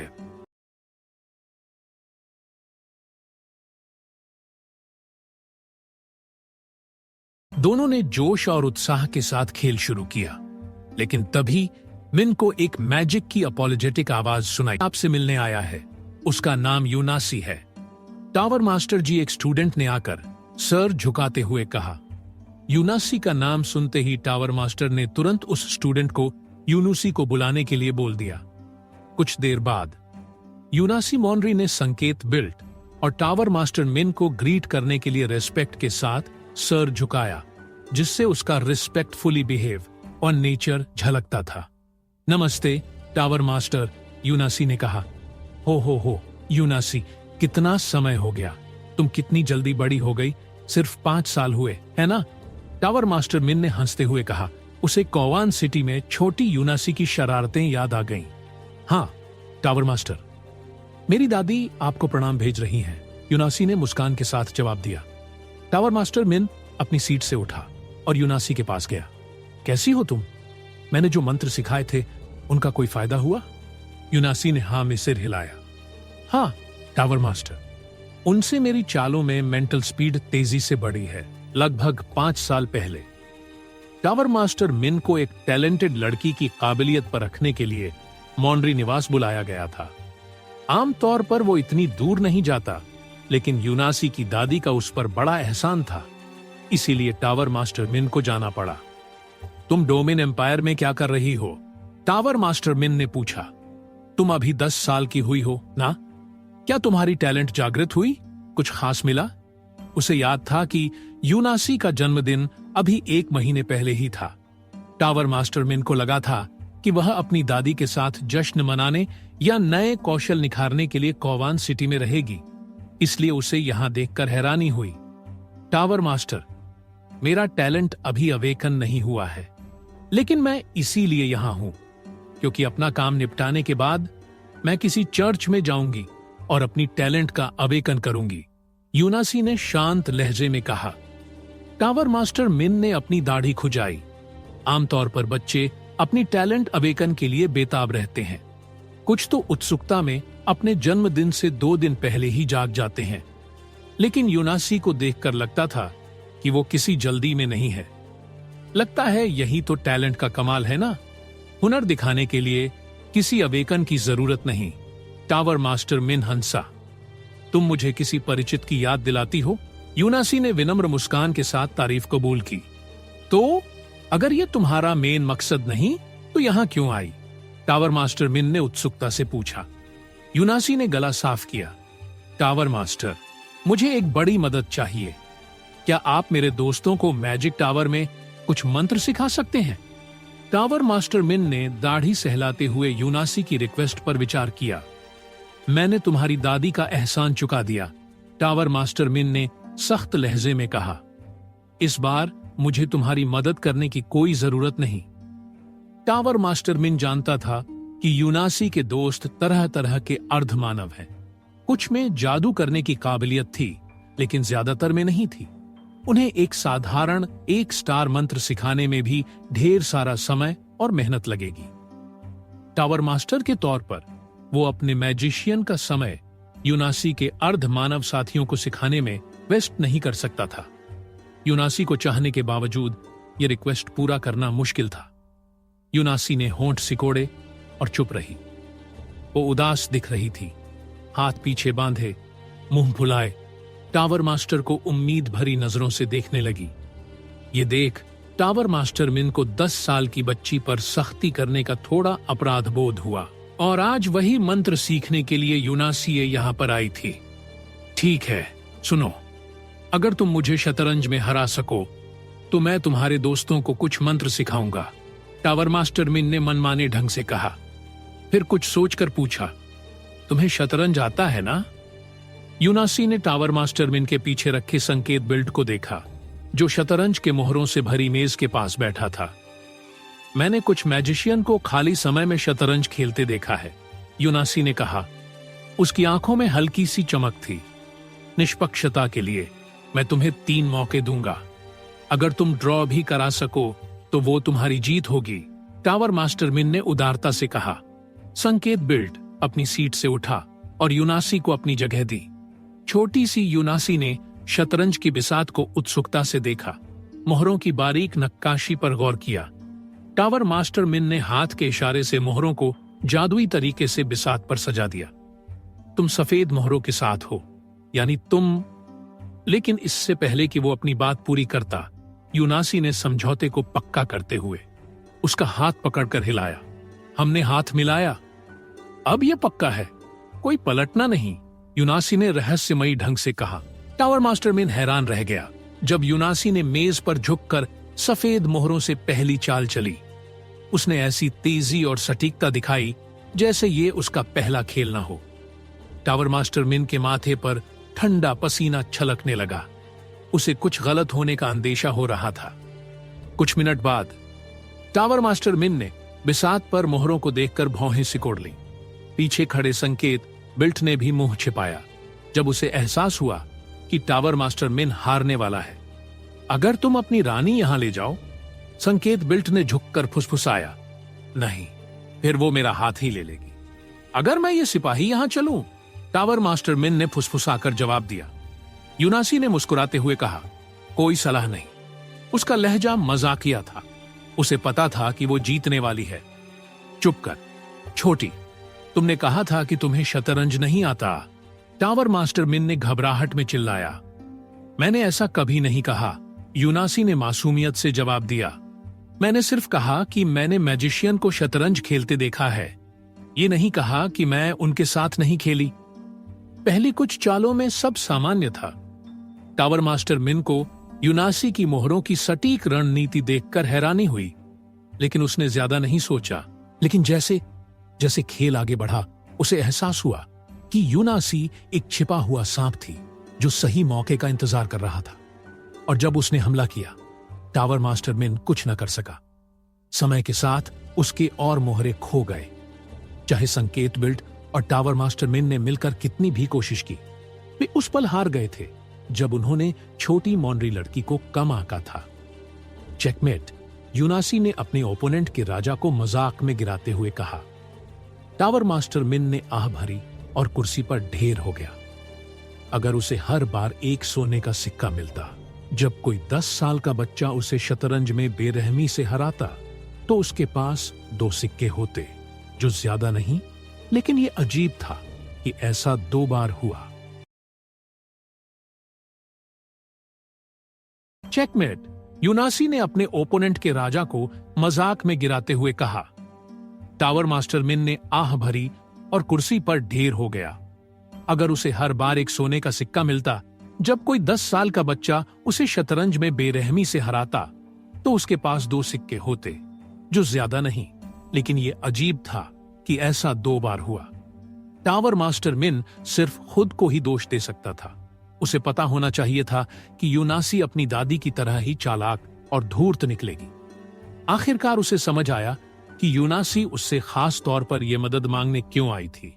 यूनासी ने शायद पहले कोवान एम्पायर के बाकी टावर मास्टर्स से बात की होगी और सभी ने साफन कह दिया होगा। इसलिए उसने कुख्यात 8 star fire king magician tower master मिन से मिलने की योजना बनाई।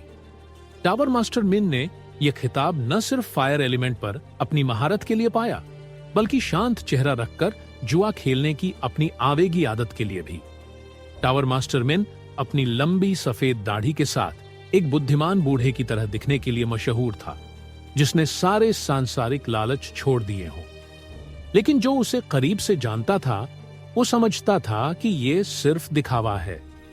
असल में वो दुनिया भर के जुआ घरों में एक आवेगी और हाई रोलर खिलाड़ी था। यूनासी ने इसका फायदा उठाया। वो जानती थी कि अगर टावर मास्टर मिन उसकी बात ठुकराएगा, तो वो उसे एक आसान सा दांव लगाने के लिए उकसाएगी। और बेशक उसका पसंदीदा खेल शतरंज ही होगा, जो मैजिशियन और विजार्ड्स में खासा मशहूर था। मॉनरी फैमिली से राजनयिक ट्रेनिंग की वजह से यूनासी कोवान एम्पायर प्रबंधन से जुड़ी हर चीज में माहिर थी।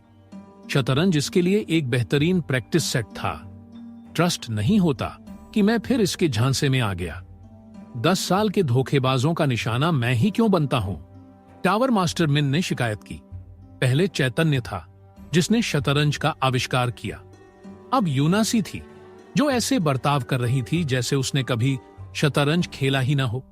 हमने हाथ मिलाया है, तो अब आप मुकर नहीं सकते, ठीक? यूनासी ने प्राउड स्माइल के साथ टावर मास्टर मिन की ओर देखकर कहा। बूढ़े टावर मास्टर मिन के बाल और सफेद हो गए। संकेत बिल्ट धीरे से बोला, हाँ हाँ, जो भी हो। टावर मास्टर मिन चिढ़ते हुए बोला, थैंक यू टावर मास्टर, मैं इसे अपने टैलेंट अवेकन के लिए आपका तोहफा मानूंगी, यूनासी ने कहा। अपना एक मकसद पूरा करने के बाद यूनासी ने संकेत बिल्ट और टावर मास्टर मिन को उनके समय के लिए थैंक यू बोला और जल्दी से कमरे से निकल गई, इस डर से कि टावर मास्टर कहीं अपना मन न बदल दे। अब वो ब्लिंकिंग सिटी के चर्च में जाकर अपनी टैलेंट अवेकन करेगी। संकेत बिल्ट ने अपने दोस्त टावर मास्टर मिन को तसल्ली दी, इसे दिल पर मत लो। तुम्हें क्या पता था कि वो शतरंज में इतनी माहिर है? टावर मास्टर मिन ने सिर हिलाया। नहीं, मुझे पहले से अंदाजा होना चाहिए था। वो बच्ची हमेशा से चतुर रही है, लेकिन उसकी सबसे कमाल की बात उसकी बुद्धि नहीं, बल्कि रैपियर में उसका टैलेंट ज्यादा है। वो हथियारों में माहिर है। संकेत बिल्ट ने उस दरवाजे की ओर देखते हुए पूछा जहां से यूनासी निकली थी। हाँ, मिन ने सिर हिलाया। यूनासी की फैमिली अपनी तेज बुद्धि के लिए जानी जाती है, लेकिन शायद ये पहली बार है जब उनके यहां फिजिकल आर्ट में कोई इतना टैलेंटेड पैदा हुआ है। क्या तुम्हें पता है कि उसे हेवनली नाइट्स ऑन ऑर्डर में स्क्वायर के तौर पर चुना जा सकता था? संकेत बिल्ट हैरान रह गया। ऑन ऑर्डर, जैसा कि उसे मशहूर नाम से जाना जाता था, तलवारबाजों और हथियार एक्सपर्ट का एक एलीट टीम था जो दुनिया के बेस्ट फिजिकल आर्ट्स मास्टर्स को तैयार करने के लिए फेमस था। मैजिशियन और विजार्ड्स के पास गिल्ड ऑफ आर्काना था, जबकि तलवारबाजों और नाइट्स के पास ऑर्डर थे। मैजिक आर्ट मंत्रों से पानी, बर्फ और आग को हाथों से निकालती थीं, जबकि फिजिकल आर्ट मंत्रों से हथियारों में एलिमेंट्स माना डालकर उनकी ताकत बढ़ाती थीं। संकेत बिल्ट ने जब यह सुना था कि ऑर्डर में शामिल होने के लिए 4 स्टार माना कोर और उमर्डर के किसी स्क्वायर के खिलाफ जीत जरूरी थी। साथ ही उम्मीदवारों को 15 साल या उससे ज्यादा उम्र का होना पड़ता था। यूनासी तो सिर्फ 10 साल की थी, यानी उसे शायद 10 हेवनली नाइट्स में से किसी एक के गाइडेंस का प्रपोजल मिला होगा। फिर वो यहां क्या कर रही है? क्या उसे अपने मास्टर के साथ हार्ड ट्रेनिंग करनी चाहिए? संकेत बिल्ट ने घबराते हुए पूछा। उसे भी लगा कि यूनासी का समय ट्रेनिंग से दूर बिताना बर्बादी है। आखिरकार वो भविष्य में हेवनली नाइट बन सकती थी। हाँ, टावर मास्टर मिन हंसा। वो इस मामले में चैतन्य जैसी है। चैतन्य भी 5 साल की उम्र में हमारी गिल्ड ऑफ आर्काना में शामिल हो सकता था और मेरी तरह मिस्टिक मास्टर बन सकता था, लेकिन उसने अपने दादा के नक्शे एकदम पर चलते हुए कंपनी शुरू की। यूनासी भी ऑर्डर में शामिल हो सकती थी, लेकिन उसने मना कर दिया और अपनी दादी की राह चुनी। वो राजनयिका बनना चाहती है। मैं कहता था कि ये टैलेंट की बर्बादी है, लेकिन साफ है कि दोनों अपनी चुनी हुई राहों पर कामयाब हो रहे हैं। टावर मास्टर में संकेत बिल्ट को बताए। दोनों कुछ सेकंड खामोश रहे, तभी संकेत बिल्ट को कुछ याद आया। रुको, राजनयिक, उसका आखिरी नाम क्या था? मॉनरी? उसका पूरा नाम यूनासी मॉनरी है, टावर मास्टर मिन ने जवाब दिया। संकेत बिल्ट ने गहरी सांस ली। उसे अचानक समझ आया कि यूनासी इतनी जानी पहचानी क्यों लग रही थी। क्या बात है? टावर मास्टर मिन ने उत्सुकता से पूछा। संकेत बिल्ट का ऐसा बर्ताव देखकर जैसे उसने कोई बड़ा रहस्य खोज लिया हो। जब चैतन्य का पहला जन्मदिन था, हमने हर उस शख्स को न्योता दिया जिसके बारे में सोच सकते थे। संकेत बिल्ट ने याद किया। कोवान सिटी के ज्यादातर लोगों ने अपने रिप्रेजेंटेटिव भेजे थे, लेकिन एक परिवार ऐसा था जो खुद महीनों की यात्रा करके हमारा न्योता स्वीकार करने आया। मॉनरी परिवार। टावर मास्टर मिन ने संकेत बिल्ट को देखा, अभी भी उलझन में। तुम कहना क्या चाहते हो? मेरी पत्नी ने उनसे बात की और पता चला कि उनकी एक नवजात बेटी है। हमने शायद कुछ बोतलें ज्यादा पी ली थीं, लेकिन रात के आखिर में हमने दोनों बच्चों की शादी तय कर दी थी। टावर मास्टर मिन ने संकेत बिल्ट को शॉक होकर से देखा। तुम कह रहे हो कि चैतन्य और यूनासी की सगाई हो चुकी है? क्या उन्हें इसकी खबर है? चैतन्य को नहीं पता, संकेत बिल्ट ने थोड़ी शर्मिंदगी से कहा। टावर मास्टर ने चैतन्य पिता को देखकर निराशा में जीभ चटकाई। खैर, तुम्हें क्या पता था कि वो इतनी जल्दी डोमिन एम्पायर में आ जाएगी? टावर मास्टर मिन ने अपने दोस्त को तसल्ली दी। और कौन जानता है, शायद नतीजा तुम्हारे सोच से भी बेहतर हो। किस्मत अपने रहस्यमयी ढंग से काम करती है। टावर मास्टर मिन ने संकेत बिल्ट को शॉक होकर से देखा। तुम कह रहे हो कि चैतन्य और यूनासी की सगाई हो चुकी है? क्या उन्हें इसकी खबर है? चैतन्य को नहीं पता, संकेत बिल्ट ने थोड़ी शर्मिंदगी से कहा। टावर मास्टर ने चैतन्य पिता को देखकर निराशा में जीभ चटकाई। खैर, तुम्हें क्या पता था कि वो इतनी जल्दी डोमिन एम्पायर में आ जाएगी? टावर मास्टर मिन ने अपने दोस्त को तसल्ली दी। और कौन जानता है, शायद नतीजा तुम्हारे सोच से भी बेहतर हो। किस्मत अपने रहस्यमयी ढंग से काम करती है। चैतन्य क्लब। क्या तुम्हें पक्का यकीन है कि वो यहां है? एक महिला जिसने अपनी आंखों को ढकने वाली कैप और मुंह को कवर करने वाला स्कार्फ पहना था, दीवार के पास से धीरे से फुसफुसाई, हाँ मैडम, वो 1 घंटे से भी कम टाइम पहले मैजिक टावर में घुस चुकी है। दीवार की शैडो ने जवाब दिया। टाइशन से इतनी तारीफें सुनने के बाद लिया बिल्ट ने खुद उस लड़की को क्लोजली ऑब्जर्व करने का फैसला किया। उसे पता था कि यूनासी ने शायद निंजा स्लाइम को चकमा देने के लिए कुछ ट्रिक्स यूज की होंगी।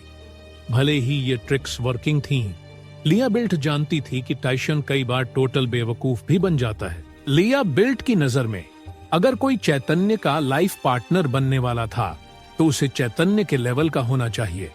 चैतन्य एक परफेक्ट बच्चा था, बिना किसी फॉल्ट या वीकनेस के। उसके पार्टनर में कम से कम कुछ स्पेशल क्वालिटीज तो होनी ही चाहिए थीं। इसलिए लिया बिल्ट और टाइशन ने यह चेक करने के लिए एक छोटा सा सीन सेट किया कि यूनासी के चैतन्य के लिए इरादे सच्चे हैं या नहीं। भले ही ये चैतन्य क्लब का पहला मिशन था, उन्होंने प्लान को फॉलो करने के लिए हर जरूरी चीज रेडी कर ली थी। उन्होंने भीड़ में अपने क्लब के कुछ मेंबर्स को नॉर्मल ऑडियंस की तरह खड़ा किया था। ये मेंबर्स शैडोज की तरह बिहेव करने में प्रो थे, जिससे वे किसी की नजर में आए बिना अपना काम कर सकते थे। कुछ ही मिनट्स बाद उनका टारगेट फाइनली दिखाई दिया। यूनासी मैजिक टावर से बाहर निकली। उसके फेस पर स्माइल थी, जैसे उसने वो सब कुछ पा लिया हो जो वो चाहती थी। यही है मैडम, टाइशन ने यूनासी को देखते ही डिक्लेयर किया। लिया बिल्ट ने 1 सेकंड भी वेस्ट नहीं किया और तेजी से उसकी ओर बढ़ी। फेस पूरी तरह कवर होने की वजह से उसे कॉन्फिडेंस था कि गली में कोई उसे रिकॉग्नाइज नहीं करेगा। उसने जल्दी से अपने क्लब के एक मेंबर से एक वियर्ड लिक्विड की बोतल ली और उसे अपने हाथ में थाम लिया। यह लिक्विड एक स्टेनिंग सॉल्यूशन था जो सिल्क या लिनेन के कपड़ों को परमानेंटली डैमेज कर देता था। इसे किसी भी तरह वॉश नहीं किया जा सकता था, जिससे स्टेन हमेशा के लिए रह जाता था। लिया बिल्ट ने नोटिस किया कि यूनासी की ड्रेस हाई एंड मटेरियल की थी, जिससे उसे लगा कि शायद वो मटेरियलिस्टिक है। ये लिया बिल्ट के लिए डील ब्रेकर था। वो नहीं चाहती थी कि चैतन्य किसी ऐसे इंसान के साथ रहे जो उसे सिर्फ कैश के लिए वैल्यू दे। वो चाहती थी कि चैतन्य का पार्टनर उसके जैसा हो।